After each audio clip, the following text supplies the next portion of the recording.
Welcome to the Open Forum in the Villages, Florida podcast. In this show, we talk to leaders in the community, leaders of clubs, and interesting folks who live here in the Villages, to give perspectives of what is happening here in the Villages, Florida. We are a listener-supported podcast. There will be shout-outs for supporters in episodes. How can you support our podcast? This is Mike Roth, and listeners, I'm thrilled to share with you this podcast, which is my passion project for you. This podcast brings me joy, brings you knowledge, inspiration, and a lot of things that people need to know about the Villages and the people that are living here and what's actually going on. Creating this podcast is a labor of love, even though it demands more time than I can easily spare. But hey, time isn't something we can buy back, right? Now, here's where you come in, the unsung heroes and heroines. You can help us keep the podcast alive and thriving. How? By becoming a supporter. There are two simple ways that you can support us. The first is a small monthly donation. Visit our podcast website, openforuminthevillagesflorida.com, and click on the black supporter box. Even a small $3 to $10 a month donation makes a difference. And guess what? You can cancel anytime, no strings attached. The second way that you can contribute to the podcast is by making a purchase of an Amazon product at Amazon standard prices, and we are paid a small commission on each purchase as an Amazon affiliate. That way there's no extra money out of your pocket, but you are supporting the podcast. Check every week because we're going to be adding new Amazon products that you can buy and support the podcast with. Thank you. And your support means the world to us. Stay curious, stay inspired, and keep those headphones on. If you have a book that you would like to turn into an audiobook, let us know via email to mike@rothvoice.com. Hope you enjoy today's show. This is Mike Roth on Open Forum in the Villages, Florida.com. I'm here today with Todd Zimmerman. Thanks for joining me, Todd. Thanks for having me, Mike. Todd is an author. He's written a series of books about Oliver the Christmas Tree Ornament and Oliver's friends. A lot of his friends. And my first question for you, Todd, is how did you come up with the idea of a book about a Christmas ornament named Oliver? Well, it's actually a really good story, Mike. I was decorating a Christmas tree 10 years ago. It was my partner's mother's Christmas tree. We had a tradition every year where we would go to Cincinnati and we would decorate her tree. And I was hanging all of the ornaments on the tree. I had hung 199 of 200 ornaments. I literally had one ornament left to hang. And my partner John comes in the room, says to me, you don't have to hang every ornament on the tree. And I said to him, well, what am I going to do with this one? Put him in the attic and he's going to miss out on all the fun this Christmas? And all of a sudden the light goes on in my head. A story about an ornament that gets left behind in the attic. So by this time, he thinks I'm nuts. Meanwhile, I think I have this $1 million idea and my wheels are spinning and spinning for the next 3 days. I wake up Christmas morning in my parents' house in Wisconsin, 4:00 Christmas morning, and I wrote the story. And so when I wrote the story, I knew it was something, The Ornament. I knew the name of the series was going to be something, The Ornament. And I just really love the alliteration of Oliver. So that's how the name came about, and that's how the idea came about. Is this the first book that you've written? First book. Never in a million years even imagined writing a book. My background is marketing and advertising, but when I came up with this idea, I just thought it was too good of an idea not to execute on. Okay, so you found a hot idea and you decided to run with it. Exactly. What year was that? It was 10 years ago. So that would have been 2013 is when I wrote the first book. Mm-hmm. And when did the first book get published? The first book was published 2015. Okay. And they're still available? Yes, they're still available. And I see from your bio that you did an interview with First Lady Melania Trump. She selected your book to read at the Children's National Hospital. How did that happen? That really was a pretty amazing story. First, I'll just tell you a little bit more background of the Oliver the Ornament series. So it's a 7-book series about a family's collection of Christmas ornaments. Right. The first book starts Thanksgiving night, and then the last book ends Christmas morning. So each book tells how the different ornaments entered the family's collection, while also teaching kids about kindness and friendship, determination. And then every book ends with this really great cliffhanger as well, that gets the kids excited for what's coming next. So my mom, as I mentioned earlier, I wrote the story at my mom's house on Christmas morning. Mm-hmm. And my mom was really involved with every aspect of this business. She was involved with the ideation of the characters, the storyline, the illustrations, the business. And she loved everything about Oliver. So she called me up in January of 2018 and she said, Todd, you need to get the book in the hands of the First Lady. And I said, really? Why is that? And she said, she has this Be Best initiative, and it's all about fighting bullying, especially cyberbullying. Right. If you could get the book in her hands, you could really change the trajectory of your business. I said, well, that's a great idea, Mom, but how am I going to do that? And she just said, you're the guy with the marketing degree. You figure that out. So I wrote it down on my list of things to do. So fast forward 2 months later, and my mom passes away very suddenly, which was really hard because she was so involved with my business. And August of that year, I'm looking at my Oliver list of things to do, and I see First Lady Outreach. And I thought, that's Mom's idea. So I sent a letter to her chief of staff and didn't ask for anything, simply said I admired what they were doing to combat bullying, and that I, in a small way, was trying to do something very similar. Mm-hmm. And that was it. October, fast forward from August to October, and I get an email from the White House, literally from the White House. Yeah. And I thought it was a prank, or I thought it was spam or something, but I looked too legit. And they asked me if I would be available for a phone call the next day. And of course, I checked my schedule and I was available. Mm-hmm. So it was the White House after all. So the next day I had a call with her staff where they indicated to me that the First Lady had evaluated over 200 different Christmas books for the annual gathering at Children's National Hospital, and she'd selected Oliver the Ornament to read that year. So it was really an honor. This is a tradition that Bess Truman started, and a lot of your listeners, I'm sure, have seen it. It's covered nationally on the news, right. Internationally, it's covered every year. But every First Lady since Bess Truman has done this in the past. So in 2018, she selected my book. So I met the First Lady. I'm sitting next to her as she's reading my book, all on the inspiration that my mom had provided. In 2019, we were contacted again by the White House saying that this year she had evaluated over 250 different children's Christmas books, and she had selected our second book, which was just released that year. And in 2020, we were contacted not by email that year, but they just called me up and they said the First Lady decided that she wasn't even going to evaluate any books. She loves the story so much. She loves where the story is going. So she wants to read the third book. So 3 years in a row, she read my books, which is the first time in American history that one author has had more than one book read at this event. That's great. So it was really cool. Yeah. And you give her an advanced copy of the book? Yes. So she got the first book. And she got the second book, and every year ever since, I always send her the newest book. That's great. I had the opportunity to read through what I thought was the 7 books, only to discover that book 7 in the box wasn't the 7th book.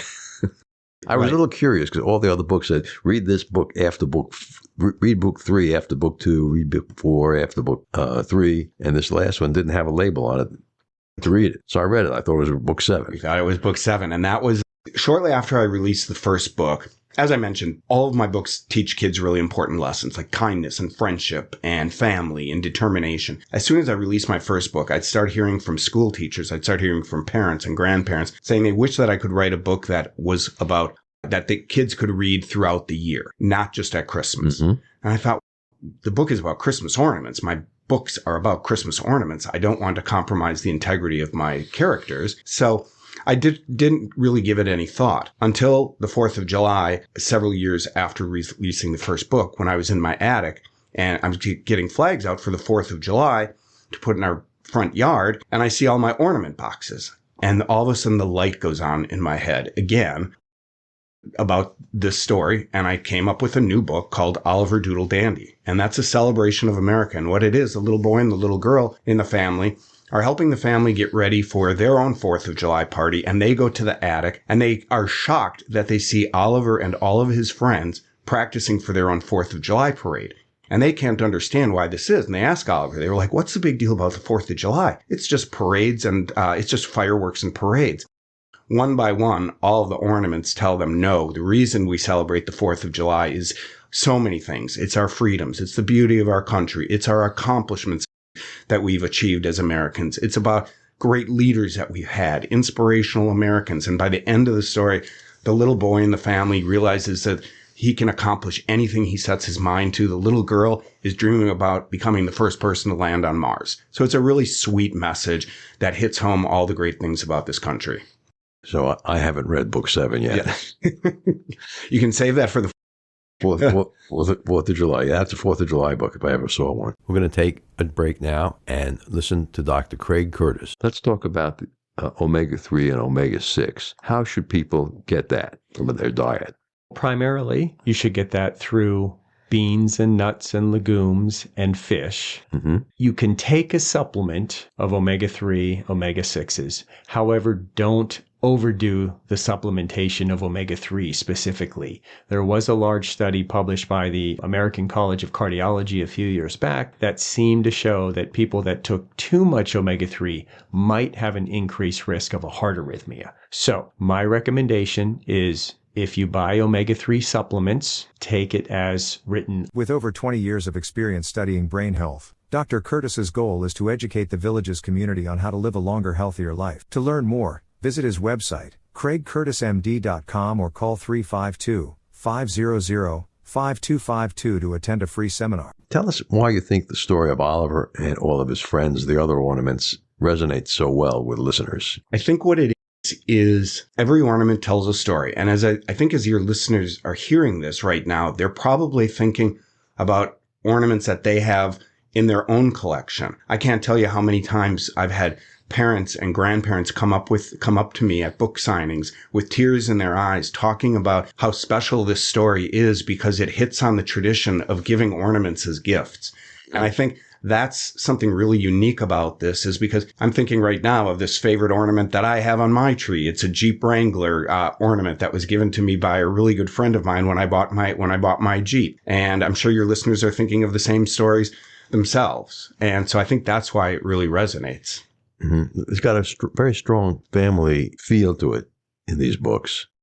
It's very traditional. It's very family friendly. What's really neat about it too is throughout the holiday season, I will get emails from parents and grandparents saying, with the first book starting Thanksgiving night, I'll get hundreds of emails the day after Thanksgiving saying they love reading Oliver the Ornament after Thanksgiving dinner, and they can't wait to read the second book the next week and then hang that ornament on the tree. So this whole 7-book series has now become a Christmas season tradition for these families, which is really exciting for me to be part of. I know you have an Oliver ornament. I think that's sold with the first book. Yes, it is. In a very beautiful packaging. Do you sell the other characters in the books as ornaments? Yes, we do. So we sell, the first book is sold, as you said, as the gift set. And that has the ornament as well, the book and the ornament. And the book is, as I question you, Mike, what did you think of the illustrations? I always brag on the illustrations in your book are first class. Yeah. I mean, every bit of it. When I got the first illustration back from my illustrator, I just said, my gosh, you are brilliant. And so the first book, as I said, is sold as the gift set that has the book and the ornament. All the subsequent books are sold as a standalone book, but then the corresponding ornaments that go with those books are available as well. The 7th book that comes out this Christmas, actually October 12th, that's going to be sold as a gift set again. Mm-hmm. Except the gift set is going to have an ornament, but it's a surprise ornament.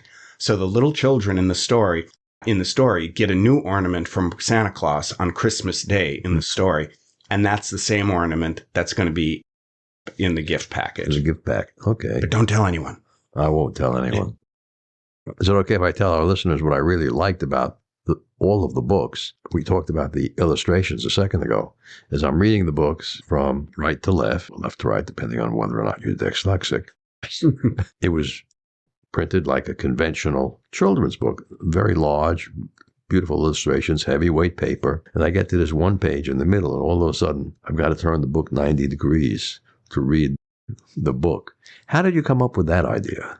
I can't take credit for that. That was my illustrator's idea.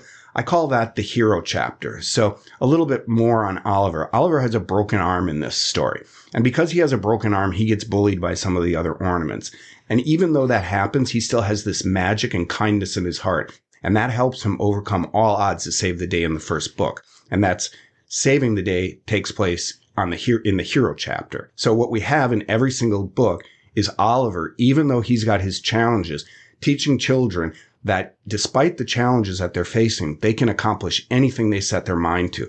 And so in every single book, the children have to take the time to turn the book vertically and see and witness Oliver being the hero for the story. Yeah, that was a beautiful move. I don't think I've ever seen that in a book before. I had never seen it before. And again, I can't take credit for it at all. It was my illustrator's idea entirely.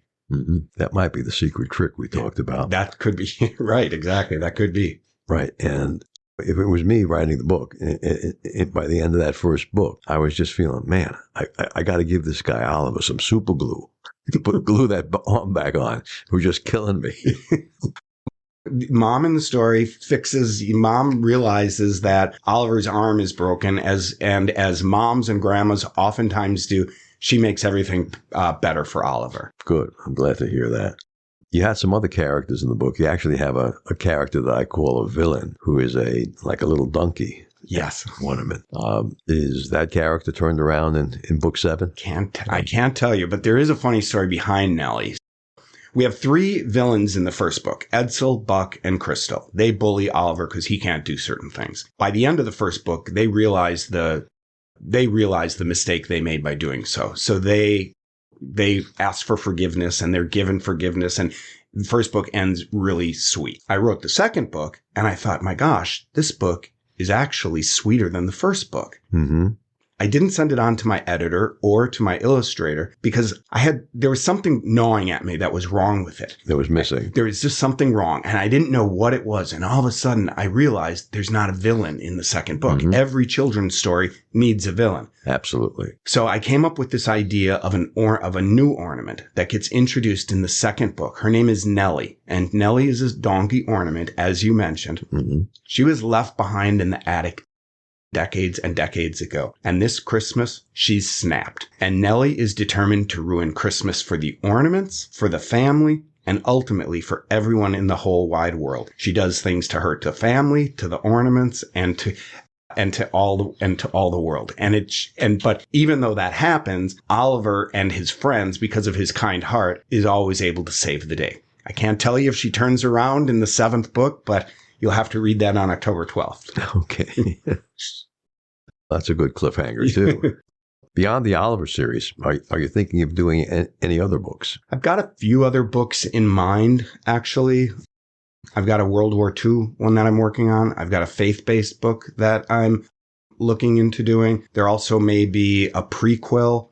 We talked just briefly about Nellie, and we might be doing a prequel on where Nellie came from. That sounds like a really good idea. I can see the illustrations for that one already. It would take place probably in the early 40s. That would fit. If someone wants to get a hold of a copy of the Oliver series, do you have a package where you sell all of the books in one fell swoop? Yes, we do. In fact, we have a really great package where you can buy all 14. You don't have to buy them as a package. You can buy them individually. Mm-hmm. But when you buy all 7 books together, mm-hmm. you get 7 books, 14 ornaments, 2 puzzles, a snow globe, and then electronic versions. So the little ones can scan a QR code and they can have the book on any device. That is normally $520. We have a special offer for $349, and that's at olivertheornament.com. Okay, Oliver's got his own. He's got his own website. Yes. Okay, and so there's a QR code. So if the children have any iPhone or an Android or a tablet, they just scan the QR code and. Yep, they get any device, and they're studio produced, and they're actually what we call narrated ebooks. So it's a cross between an ebook and an audiobook. So rather than the children just listening to it or just looking at it, they're being read to. So it's like story time on their device. They're all professionally done, and there's 7 books. They're about 15 minutes each. So you're looking at about 1 hour and 45 minutes of good entertainment on a device as opposed to them playing a game or mm-hmm. doing whatever they're doing on the device. That's a good idea. And if someone wanted just to buy the first book in the gift box for this Christmas, Is that available on Amazon now? It's available on Amazon. It's also available on olivertheornament.com. And for any listener from the Villages, if you put in the discount code Villages when you're checking out, you'll get another 10% off your order. Okay, that's a really good thing. If they put in the word Villages, does it have to be capitalized or anything? It can do all caps, all lowercase. And you know what we'll do, Mike, is for the first 100 people that buy a copy of the book, there's an area on my checkout also that has notes. And I know so many grandparents love having love having books autographed and personalized for their grandchildren. Right. For the first 100 people that buy, I will personalize to each of the books to each of the grandchildren or their great-grandchildren or their children. You'll write the grandchildren's name. It'll say to Riley and Dominic, Merry Christmas, Todd Zimmerman. Wow. That's a really good offer, and I bet those books will be worth more on eBay in 100 years. So, I have one signed by Melania Trump. When she did the event, she asked me if I want a signed copy of my book, which I thought was a little bit strange, but I'm like, sure, I'll take it. And I thought, maybe I should put this on eBay for like $10,000 or something. Yeah. You'd be surprised at what people will buy. And eBay's the marketplace. Yep. Mm-hmm. Good. So if someone wants to reach out and ask you a question, how do they do that? They can contact me at tmz@olivertheornament.com. And that's T like Todd, M Michael, Z Zimmerman, tmz@olivertheornament.com. Also, if they want to go to my website, there's a place on my website where you can say contact us. When you say your website, does that mean Oliver the Ornament? Yes. Right, not the website. No. Good. Okay. Thanks for being with us today, Todd. It's my pleasure. Thanks for having me. Great. I enjoyed reading the books. Thanks so much. Remember, our next episode will be released next Friday at 9 a.m. Should you want to become a major supporter of the show or have questions, please contact us at mike@rothvoice.com. This is a shout out for supporters Tweet Coleman, Ed Williams, and major supporter Dr. Craig Curtis at K2 in the Villages. We will be hearing more from Dr. Curtis with short Alzheimer's tips each week. If you know someone who should be on the show, contact us at mike@rothvoice.com. We thank everyone for listening to the show. The content of the show is copyrighted by Roth Voice 2024, all rights reserved.